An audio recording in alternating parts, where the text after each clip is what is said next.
Benny just sent me, there was a lawsuit filed in 2022 in Arizona, but in March 1st, the DOJ said court finds that Arizona voter registration provisions violate federal law. What Isn't this amazing? It's just like, I got to chill reading this. And I try my hardest not to black pill. I'm an optimistic person by nature. Red pillar or white pillar, but I got to tell you, I read this straight from our DOJ. So this is the DOJ's own website, and you can see right here that they are suing. They sued and won quickly and won. Here in the second paragraph, the House Bill 2492, onerous documentary proof of citizenship requirement for federal elections, constitutes a textbook violation of the National Voter Registration Act.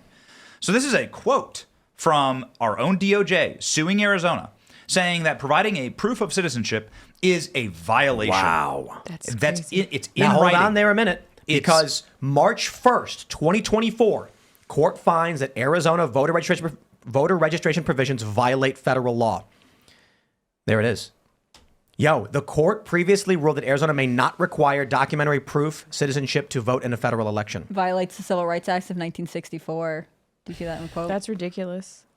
But this is what's so So frustrating. asking if you're a U.S. citizen to vote is it's a violation of our civil rights to ask if you're a citizen. This is the decided. So this is the. Look is now at what this. The courts have said. The U.S. District Court for the District of Arizona struck down an Arizona requirement that individuals seeking to register to vote must list their birthplace as a prerequisite to registering to vote. The court ruled that the birthplace requirement of House Bill 2492 violated a federal law that prevents election officials from rejecting voting materials for errors or omissions that are not material to determining a registrant's qualifications to vote. The court previously ruled that Arizona may not require documentary proof citizenship to vote in a federal election. What?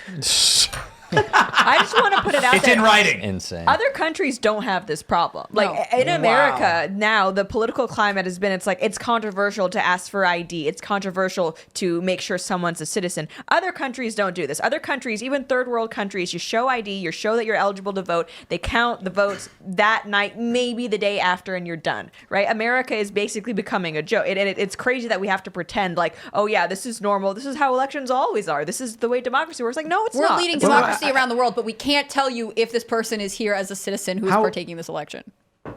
Did we miss this story? Like, this is March 1st that this ruling came down, that not only you cannot require a claim of citizenship, but you can't even ask them where they're from. It would seem that what happened was Arizona says you've got to be a citizen to register, and the feds were like, no, you don't. And they said, okay, well, then where are you from? No, you can't ask that either.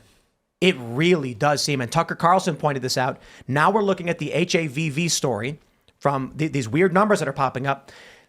Kind of feels like they're gearing up to have non-citizens vote. Yeah. I mean, in places like New York, and I think in Boston, there are already areas where not with like a federal election or anything like that, but there are already local elections where they are allowing non-citizens to vote. So they're already starting to introduce that into the Overton window. So next few years, absolutely, it's going to be an issue on the national level. It's like the globalist dream, right? There's no nations, there's no borders. Your nationality doesn't matter.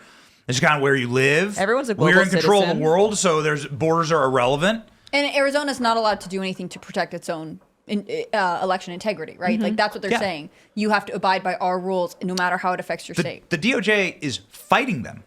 They fought them tooth and nail on this. And they spent, who knows, untold millions, hundreds of millions of taxpayer resources to go fight them to allow the pathway for non-citizens to It's vote. unconstitutional. Elections, according to the Constitution, are to be determined by the state legislation of each state.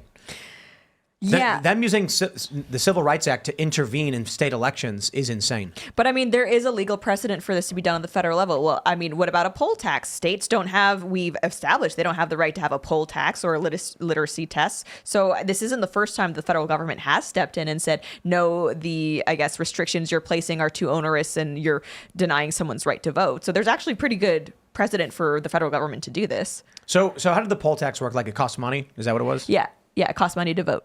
Yeah, let's bring that back. Yes, I agree. Like I got kind of heat on Twitter because there was this, I think it was Slate or something. It was a while ago. They posted one of the literacy tests that used to be given before you vote. And my take was basically, you should be able to do this. Like, I'm sorry, like there's no reason I can think of where you should have a say in government would not be able to do this. And I had all these people, well, actually, no, this could be vague. This is impossible. I'll just say it. I'm not against a literacy test to be able to vote. I feel like if you're deciding, if you have any say in government, you should be able to read. Yeah. So I think the issue with opinion. the literacy tests was that they were intentionally confusing, trick questions. Yeah. So I pulled it up. This test to be given to anyone who cannot prove a fifth grade education.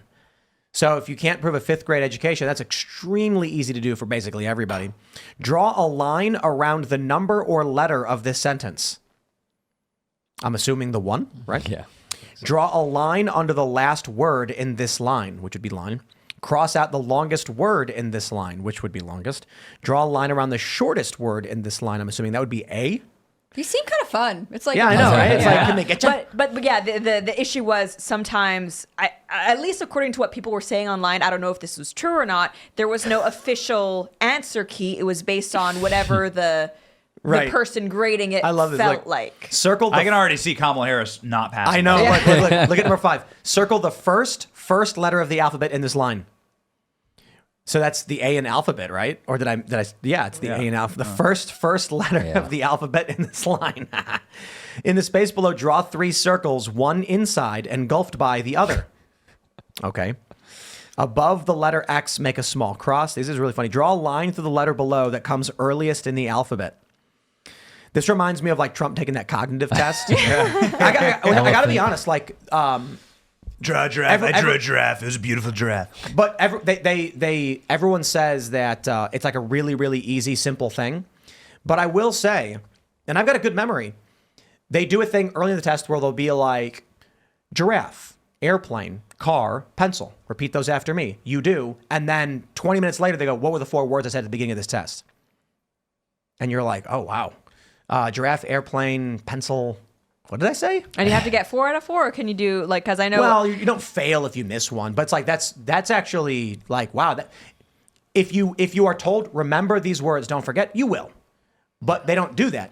They say the words, and then later on say, okay, now what were those words again? And if you didn't know you needed to know them, you might just be like, I don't care about that. I'm really bad with that. Anytime there's a movie and like there's someone on a phone call and they're rattling off important information, I'm always thinking, if that were me, I would be so dead because I would not remember. I would not have been paying attention. I would have forgotten immediately. Like, this should be an email. Yeah, basically, like, write this down, send a text. You know, it's wild to me that there's a consistent effort from Democrats to make it easier and easier and easier to vote. Because, like, it shouldn't be easy to vote. Well, I saw there's a TikTok that's going around where there's this leftist saying he believes that even felons who are currently in prison, so like no one reformed, but currently serving in prison, you should be able to vote.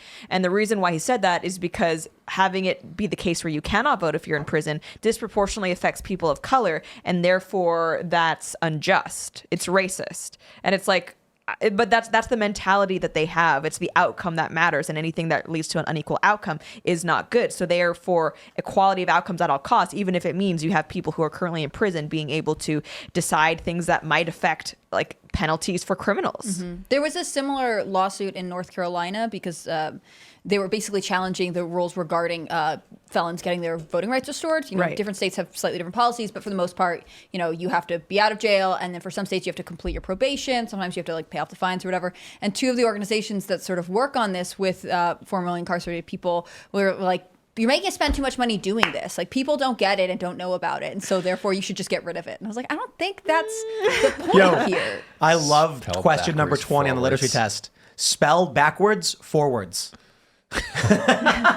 What? Just spell the word? I love it. That's just backwards. Was it? Backwards. You literally just spelled the word backwards. Yeah.